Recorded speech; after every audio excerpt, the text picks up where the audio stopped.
Welcome back to another episode of Dentistry's Growing with Grace podcast. Join Grace and her guest of the week as they discuss lessons learned in the industry and explore unique insights into ethical growth. Hello, welcome back to Dentistry's Growing with Grace. I say this every episode, but I mean it more today than ever. I am truly honored and humbled and blessed to have today's guest here with me today. I am a fan of her work. I recommend that all business owners get familiar with Marcia Reynolds and learn about her work because it is very impactful. And I'm speaking from firsthand knowledge and information and experiences here. Very impactful. Her work has influenced my career in a big way. And so I am thrilled and honored to bring to you today, Marcia Reynolds. Marcia, thank you so much for joining me. Thank you, Grace. It's really my pleasure. I'm excited because I feel like a lot of people in the dental community may not know your name yet, but maybe they do. I've been praising your work for years, and I'm really excited to have this opportunity to bring your genius to our field. So if you don't mind, tell us a little bit about you and kind of what's led you in your career to where you're at today. Yeah. Well, like a lot of people, my career was kind of an accidental career. I started, my first master's was broadcasting, but I ended up pushing TVs around for a hospital and working for a training department. My boss decided to get her doctorate and dump the whole department in my lap. And the first assignment was management training. And so that's why I have two masters, because it's like, I got to go figure out how to do what they're having me do already. So I got a master's in adult learning. And from that point, and from there, I went into high tech and worked for tech companies for years, running training departments, teaching leadership, communication skills. And what I noticed was it didn't matter how much I entertained, inspired people in the classroom. They would try things, they'd go out, and as soon as it felt awkward, they went back to old behavior. And it was very frustrating. And I kept taking more classes and workshops and reading. How do I make my classes better? Well, it was the day I resigned from my last job. Somebody sent me this article on this new thing. It was 1995, this new thing called coaching. And I said, well, this is interesting. And so I went and I watched a coaching demo, and I said, there's something different going on here. The way the person learns is different than me telling them what to do or teaching them, coming from an expert into a more partnership role.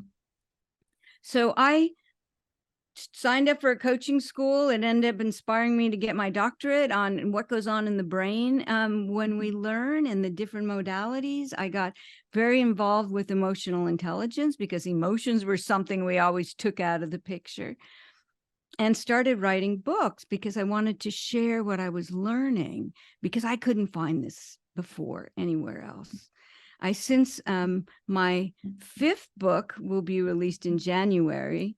And it was interesting because I was writing about learning and leadership.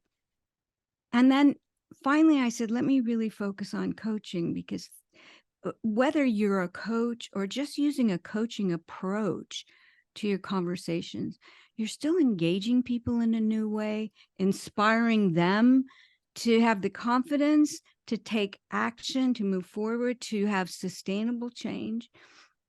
So it's like I found what I was looking for. So I've become a huge advocate, and I'm passionate about coaching and the difference we can make. And I have worked with dental leaders and other healthcare. I'm the training director of the Healthcare Coaching Institute, which we have professionals from all over healthcare that come to learn coaching skills. It's so powerful, even in our family relationships, to use a coaching approach, which is a caring, I'm interested in you approach, than telling people, I know what to do, you should do it this way. I love that. And I thank you for sharing that background with us. I think that's important. I discovered you. I have a funny story for how I discovered you. I was looking for, I'm like, I'm going to be a writer one day. So that's my next career. I haven't started that yet. I'm not ready to do that yet, but I'm like, okay, there needs to be a book called The Discomfort Zone. And someone needs to share information about how to have difficult conversations, because at that moment, that's when it's so critical that you have those skills, is when you do have to have a hard conversation. Because I see all the time in business that people avoid those difficult conversations, and it just confounds whatever the conversation, it makes it 10 times worse. And so I literally searched The Discomfort Zone. And I was like, oh, someone already wrote it. And I'm like, well, let's see if it's any good. And I listened to the whole thing, and I'm like, this book is phenomenal. Everyone needs this book. And I'm like, I don't need to write it because it's already been written. And I will just promote this wonderful piece of art and work that's going to bring value to people's lives. I love that. I've the book you have behind you, The Coach the Person, Not the Problem. I've also read that book. Phenomenal. Absolutely phenomenal. I want to dig in a little bit and pick your brain and share more information, because I know how brilliant you are. What's the difference between informational, entertaining, and engaging conversations? Well, informational is what we usually do. It's like, I want to tell you what I know, and you should do it the way I think is best. And even when we listen to people, we're just waiting for them to be quiet so we can still tell them what to do. It could be to give people facts, resources, but it's informational based. And people will either hear you and honor what you're saying for the moment, but it just uses the cognitive brain. So most likely 80% of the information you give people will be forgotten. It's kind of a waste of time. So there's informational, and then there's entertaining. I know for years they were talking about training being infotainment, where you have to entertain people in the classroom. And again, to what end? Does that help them learn? And even that, so I have to just, on a side note, I went out, went out on this 4 dates with this guy. The first time he was telling me all his stories from his past.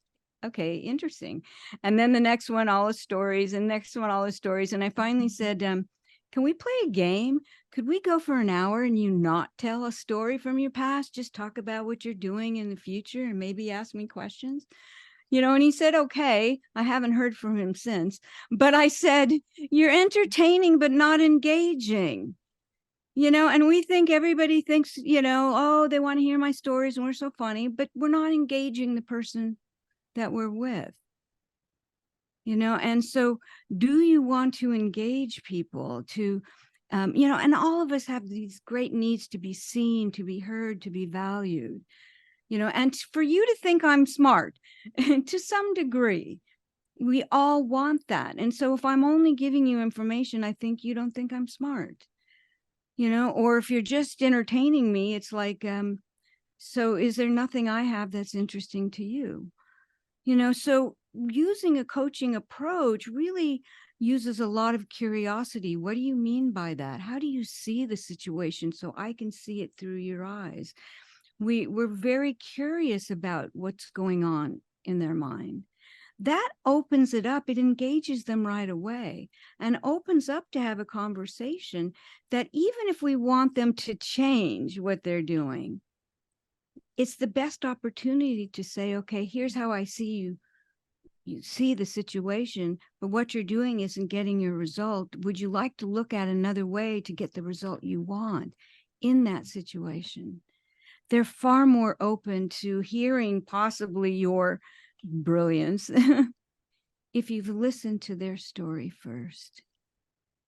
I love that. And one of the ways that I coach my team with our clients and even with each other is that you have to ask the right questions with the right vocal tone and the right concern. And I sound like a broken record every day, because every day I say they don't care what you know until they know that you care. Every day I say that. I'm like, what do they not? What do they? What is it? And I think when you're asking those right questions in the appropriate time, you're naturally going to engage, because you're not just monologuing, and you're going to get a deeper conversation, a deeper connection, and you're going to be able to help that person also kind of co-create a little bit in terms of whatever solution you're heading towards. And so when you feel a part of something, I always relate this to things like branding.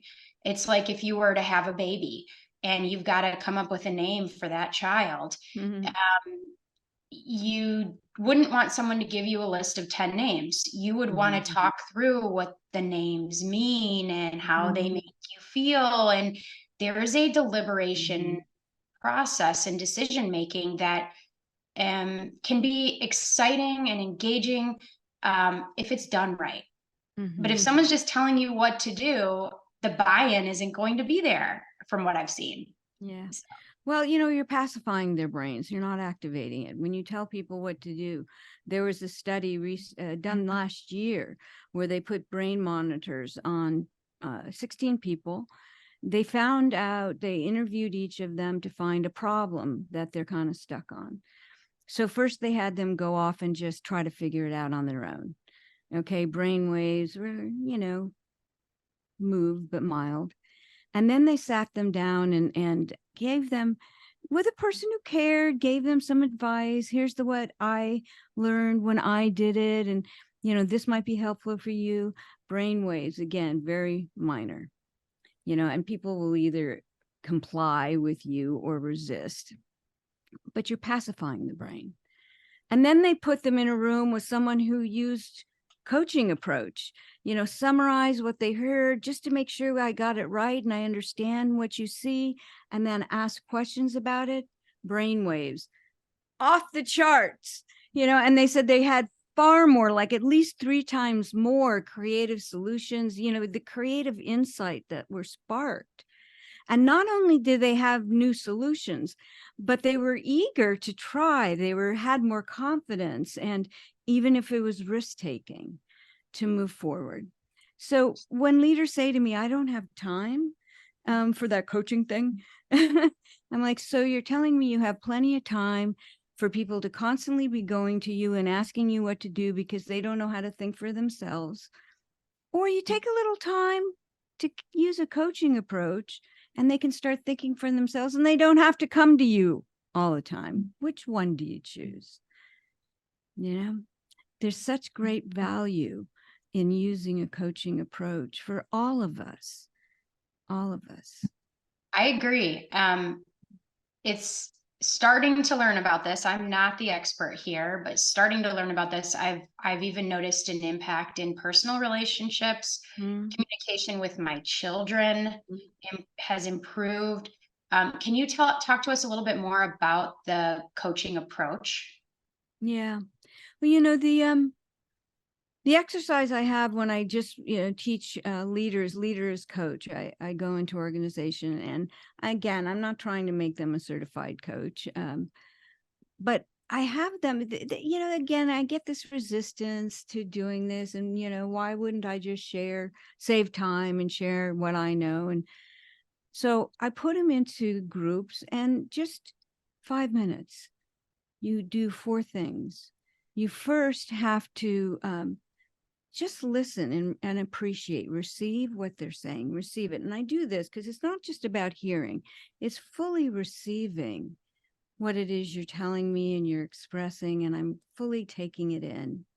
And then I appreciate however it is you see it, even if I see it totally different, I still appreciate where you are in this moment. It's like, okay, I understand how you see it this way and why you're reacting in the way you do. But I have to come to that. I have to receive and really understand it. So then I summarize.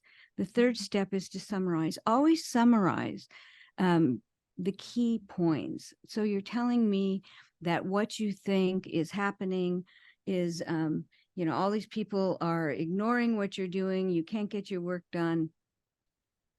And as a result, you're just kind of losing interest. Is that true?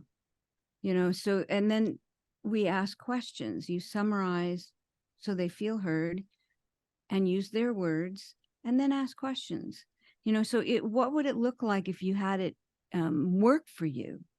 What would be, the picture of this in a more productive way? What would be that goal, that outcome you'd like to achieve?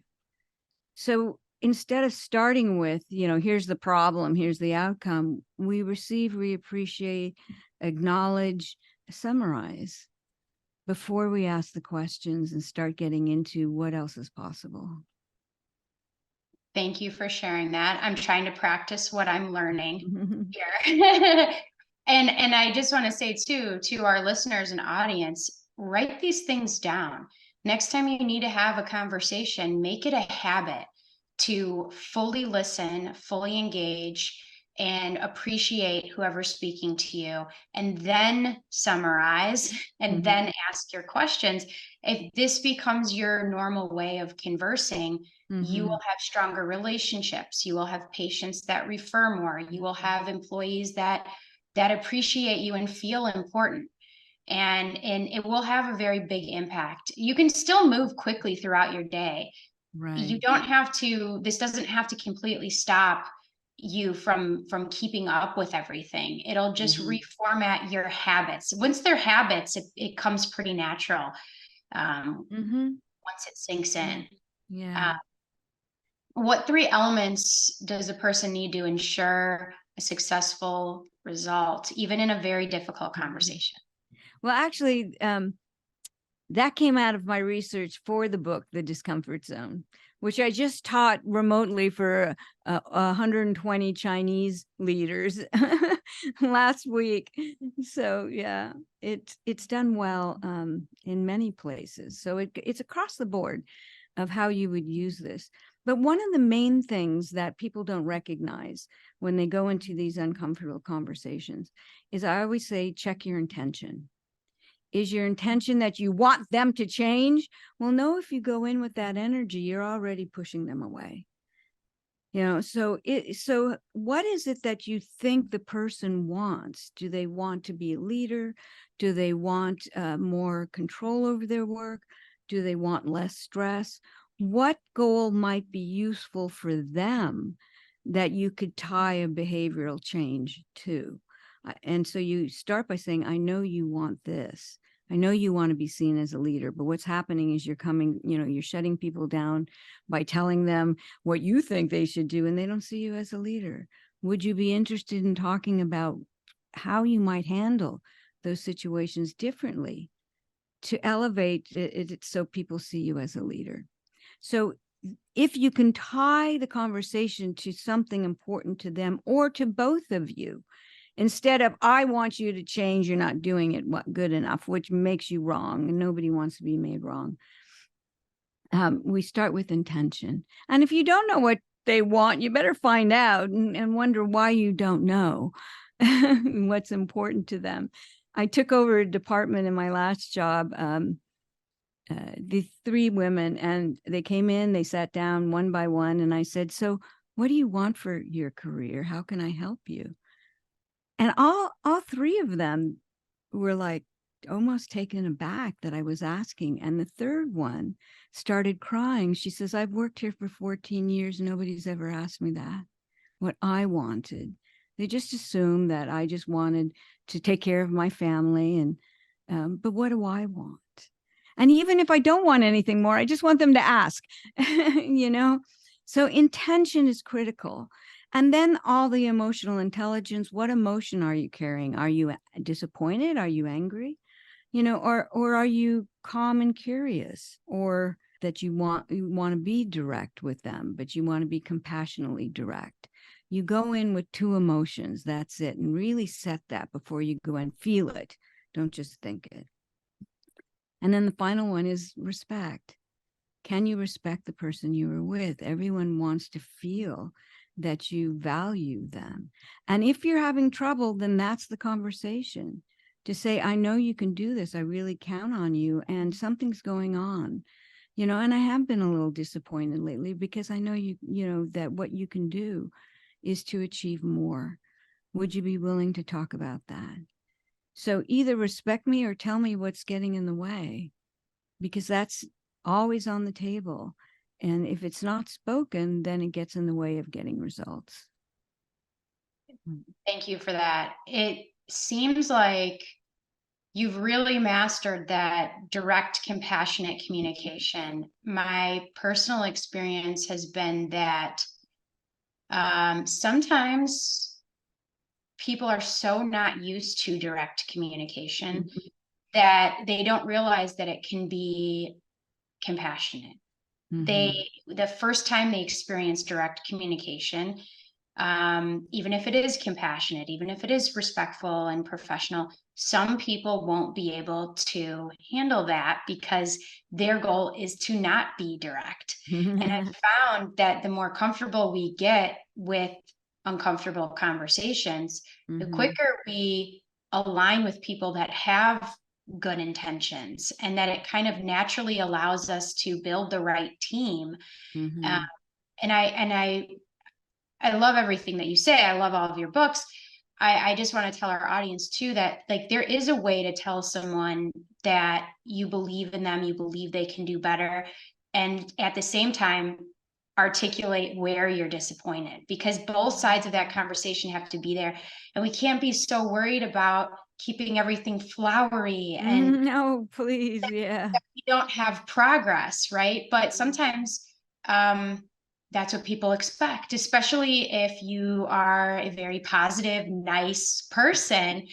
Then all of a sudden you have this hard conversation, and there's almost this cognitive dissonance where it's like, how can this nice person also correct? People should never be a surprise, especially performance. It should never be a surprise. No, but it is sometimes. It is sometimes. But you know what? Again, I teach a lot all over Asia. The most indirect, Yes. at least the Pacific coast countries, and yet, if you follow this, because I've been teaching for a coaching school in China for 12 years, one in the Philippines for 5 years. I teach in Malaysia as well. And if you start with really trying to understand what they see, what's the blocks that they feel are real, what it is they want, then you can still come back to, well, bottom line, this is why this change needs to happen, and I really want to work with you to get your goals met and to and reach our goals as well. They always tease me for being very direct, but they always go with me when I do, and I coach. I just had a female executive this morning from a global pharmaceutical, a Chinese woman. At 6:00 this morning, I was coaching her. So there's ways of tying in the directness that they still believe you are there for them. Yeah. And I think the key here, from what I'm learning from you, is that we start with their goals and motivations, and that allows us to better communicate the compassion that I know you want to be here. How can I help you get here? And this is how, that's the end goal. Instead of me, you make it about you, and then you can engage. Am I hearing that right? Yeah. And it could even be, so you've got your staff is a team. And oftentimes it's like one person is seen, they don't they don't like that person. Well, and that could be it. I know that I think that you would like better relationships, and for people in your team to respect what you bring, your contribution. Right now there's a little dissonance. Would you be interested in having a conversation how that friction can be decreased so people will accept you more on the team? Yep. Yep. There was a point in time where I had problematic relationships with team members, and surprisingly, Marcia, going remote, taking my business remote, Mhm. has allowed far better communication, which you wouldn't think that it would. But I found that we get more nonverbals through Zoom because we can see face. So micro Interesting. expression, and it's actually been a game changer for culture and the company, That's great. extremely in an extremely positive way, and in a way I didn't at all anticipate. Mhm. Um, it's just interesting how much of our communication is nonverbal. Yeah. It really is. Um, my next question is one that I love. What mental habits attract instead of distancing people when you're speaking with them? Yeah. Well, I have indicated some of that, again, how are you listening is the first one. And again, we tend to listen for uh, pieces of information that we can then build on, or to what they're saying wrong that I can then tell them. We're analyzing what they're saying. When you're analyzing, you're just in your head, and people know that. They don't feel you. And so the whole concept of receiving, to receive what they're giving you. And I do this because the second mental habit is opening up your entire nervous system. So before you go into a conversation, your nervous system is fully connected by the vagus nerve, your brain, your heart, and your gut. And they're talking to each other all the time. Do you know, I have taught in 43 countries, and every place that has a language other than English as their native language, they still have something that says, I should have listened to my heart, or I should have trusted my gut. So it's there. We know that, but it doesn't have language. It sends signals to the brain, and then we translate it into language. But what I found in doing and writing, actually, after the Discomfort Zone, somebody sent me some research about, not only are you able to receive more when you have an open gut, heart, and mind, but the person with us feels psychologically safe. So this woman, Sherry Geller, did this research with trauma therapists, that before they went in to be with the patient who had a trauma they never spoke of, they did this visualization of opening their head, their heart, and their gut. And when they went into the room, it's like this instant energy that within minutes, the person was willing to talk about the trauma that they never would speak about before, because they felt psychologically safe. They knew they wouldn't be judged. So there's some kind of energy exchange when we do that. And if you go to my website, there's a hidden page. If you just type in Coach the Person resources, my website is covisioning.com. If you type in Coach the Person resources, it's going to come up with a page that has videos, but halfway down, there's a written visualization and an audio of me putting you through the visualization so you don't have to read it, that will help you within minutes open your head, heart, and gut. That's a critical habit. And I say mental habit, but your mind is your body, not just your brain.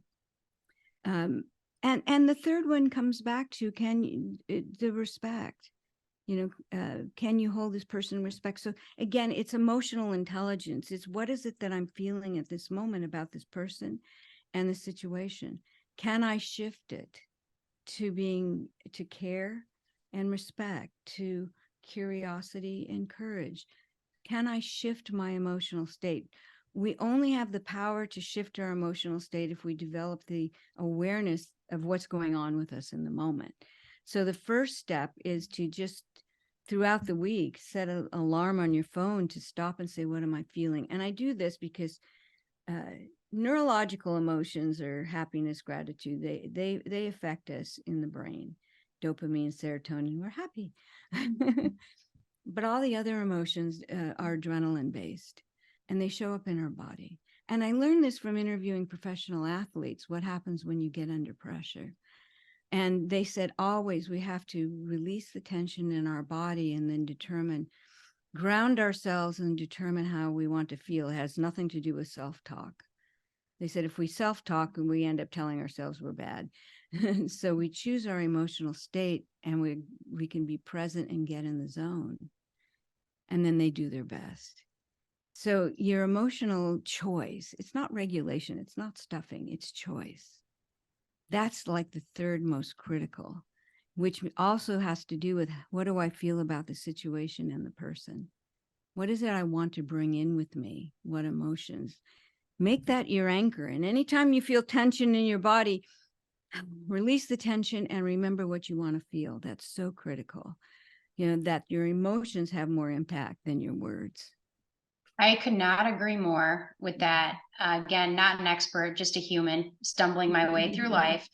I can also recognize that there is a lot of trauma in our field of dentistry, and even I think for a lot of business leaders and owners, I feel like just in the human experience in general, we all have trauma, and we all have different things that trigger us to not be centered and to be reactive and to be emotional in a way that maybe isn't intentional.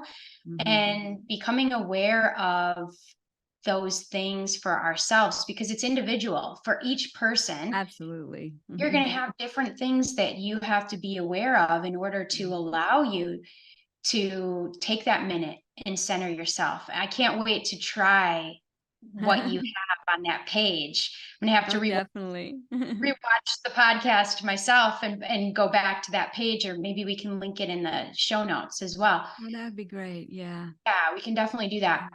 Yeah. And I'm so grateful for what you're sharing here, because if our audience really takes this in and can apply it, it will make such a huge difference, because there are a lot of dental practice owners specifically that say, well, I've never let go of a team member. We've had the same team for 20 years. And I'm like, usually when I get into those environments, I realize it's not because the team is a perfect fit. There's usually this reluctance to have difficult conversations. Right. Sometimes the business is struggling, even though that retention is really strong. Retention isn't always the key for. Doesn't mean they're performing at their best. I always say there's, people will do what they need to do, but to get that incremental, to get them to really push and do their best, they have to want to. And so there has to be an inspiration, there has to be a drive to get that piece over here. So do you want people just doing what they have to do, or do you want them to give more? And that's going to require conversations with them. Yeah, absolutely. Difficult ones sometimes. Or they are difficult at first, but once you get comfortable, it does get so much easier. It does. And also, whenever I teach this, I always ask people to remember a time in their life when somebody said something to them and it maybe didn't feel good, but it changed their life forever. And usually they talk about, this person said this and I was so embarrassed or I was so angry, but today I'm grateful. Today I'm grateful that that person had the courage to say that to me and made me recognize the impact I was having on myself or others. I didn't know. And so people appreciate that you have the courage to have the conversation, but don't go in angry or resentful, go in because you want to help them grow. Absolutely. And I think that's the key, is to have the right intention and the intention to be grounded in compassion for that person. And if you can't do that in a business setting, then that person might not be a fit for you. If you just have done everything and you and that person, you cannot get to that place where you're grounded and compassionate, then you either need to figure that out within yourself, or you need to recognize that that person is maybe not a fit. Maybe there's someplace else. That's the other thing. I've never in all my years have anyone say that they were laid off and it was the worst thing. They always say, and it was the best thing that happened to me, because then I could really do what I loved, but I was scared to leave. So yeah. Absolutely.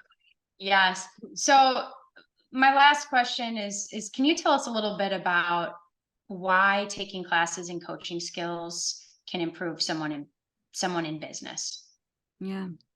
Well, actually, particularly the U.S. Coaching school that I teach for is the Healthcare Coaching Institute, and it's all healthcare professionals across the board. And some of them come in just for the foundational courses. They're not looking to be certified as a coach, but they know that that if they go through the level 1 training, that they're going to get the skills and the practice.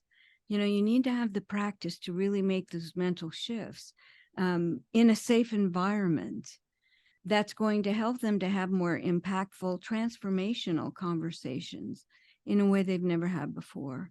And sometimes, leaders don't recognize, they're like, well, I'm the leader, and so people listen to me. Well, they do, but that doesn't mean you're getting the results you want. So just because they seem to be listening because they think they have to, because of the power dynamic, can you shift to be their thinking partner and have them really feel that? That's the difference. So I could come in and give you a 2-day workshop, but I think going through a dedicated program, just, at the foundational level, will really shift how you are with people and how people feel with you. That'll make a difference in all of your life. What, can you tell me a little more about that for anyone who's listening and is interested in that? I know the first thing they're thinking is, I don't have time to do that. Maybe later I'll do that. Mm-hmm. How does this fit into their busy life of maybe practice? Most classes are remote these days, so it's not like you go somewhere for, like it used to be. I mean, everything went remote, and most coaching schools are like, might as well keep it remote. Even the Healthcare Coaching Institute, we're all remote. Live, it's usually for advanced classes, so it's easy enough. Ours is set up to where the professionals can take like 2-hour classes in the evening remote. Yeah. Well, thank you. And for those of you listening, look up Marcia Reynolds, look up her books, buy them, read them, study them. They will help you grow as a person and as a leader. I really applaud you. I'm really inspired by you, and I appreciate you taking time today to be with me and to share just a glimpse into your brilliance with our audience. So thank you so much. You're so welcome. And for those of you that are a part of our journey, join our Facebook group, Dentistry is Growing with Grace. You could follow along with our podcast. And if you need help with marketing or shaping your brand, you can always reach me at identitydental.com. And I will see you for the next one. Thanks again.